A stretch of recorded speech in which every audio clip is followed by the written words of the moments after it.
Unti-unti na nga hong nabubuo itong pinapagawa naming bahay. At ilang buwan na nga lang ho, malapit na ngang matapos to. At nai-imagine nyo na ba kung ano magiging itsura nito? Habang papunta nga ho kami sa site, bumili muna kami ng aluminum. Dahil eto nga daw ho yung gagamitin pang finishing ng palitada. At wala na naman nga ho akong magagawa dahil ako na naman ang taga-bitbit ni Willie. Abay, kung pwede nga lang ho magpakulam ng asawa, baka ginawa ko. Sabi ko nga, bakit hindi pa pinutol? Ang kailangan nga daw ho, mahaba. At eto nga daw ho kasi yung ipang papantay ng palitada. Abay, sige, sabi mo yan. Konting tiis na lang naman, makakaganti na ako sa'yo. Pagdating nga ho namin, halos patapos na sila magpalitada dito sa kitchen namin. At dito naman sa living area, halos patapos na din. At ganito nga ho kakapal yung palitada na sinasabi ko sa inyo. At dahil nga hindi pinutol tong aluminum, ang ending nahirapan silang gamitin, kaya pinutol din nila sa gitna. At sa tingin ko nga ho, sinadya talaga ni Willie yan para mahirapan ako. Dito naman ho sa labas, nagagamit na nga ho nila itong GI pipe na binili namin. Sa online nga lang ho namin binili yan dahil nga mas mura. At dahil nga ho kainitang tapat no nagpunta kami dito, dito na nga rin ho ako sa likod ng bahay nagtatago. At kahit nga ho mas, hindi na ako masyado nagtatanggal dahil nga sobrang alikabok na din. Di ko nga lang din ho matiis na hindi magpunta dito dahil gusto ko nga din makita kung ano ng itsura ng bahay. Lalo na nga ho ngayon, nag-aasinta na rin sila sa atin at nagkakabit na nga din sila ng mga trusses. Pati nga ho yung sa pagpapalitada nila, excited din ako makita. Dahil nga alam ko, pagkatapos neto,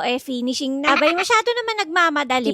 Gipit na ba? Abay, di naman ho sa pagmamayabang, malapit na nga kaming mag-zero balance. Sarap na nga hong pagmasdan dito sa loob ng bahay. Dahil halos lahat nga ho ng pader, makinis na. At dito naman ho sa second floor, tuloy-tuloy pa nga din ho yung paggawa nila sa mga trusses. Pinuputol pa nga ho kasi nila yan at medyo makapal nga daw ho yung mga bakal. Dito naman ho sa kwarto namin, may sinusukat si Willie. Dahil ang gusto ko nga ho sanang ilagay dito, yung queen size na bed. Para pwede kami magpagulong-gulong. At sakto naman ho na dumating yung inorderan namin ng hamba at pinto. Kaya pinasukatan na nga din ho namin yung mga hagdan para sa wood plank. At sa tingin nyo ho ba, okay lang kahit hindi na king dry yung ipalagay namin sa wood plank? Medyo may kamahalan nga ho kasi yung king dry. At ganun nga ho kasi yung mga inorder namin sa hamba at pintuan. Katapos nga ho nilang magsukat, nagsiuwi na nga rin ho sila lahat. At pagkakataon na nga ho namin ulit umakyat dito para nga makita natin kung ano na nga yung itsura dito. Nag-aasinta nga ho sila dito para sa mga pader. At meron nga rin ho nakaabang na isang poste dahil magkakaroon pa nga rin ho kasi na isa pang mahabang biga. At dito naman ho sa trusses, natapos na nga nila itong sa bandang gilid. Dalawang welder nga lang ho yung gumagawa dyan. At lahat nga ho kasi ng skilled worker namin, may kanya-kanyang ginagawa. At nakakatuwa lang dahil bawat parte ng bahay namin, may mga nababago na. At unti-unti na nga ho namin nakikita kung ano mismo yung nasa drawing ng bahay. Literal na malayo na, paubos na.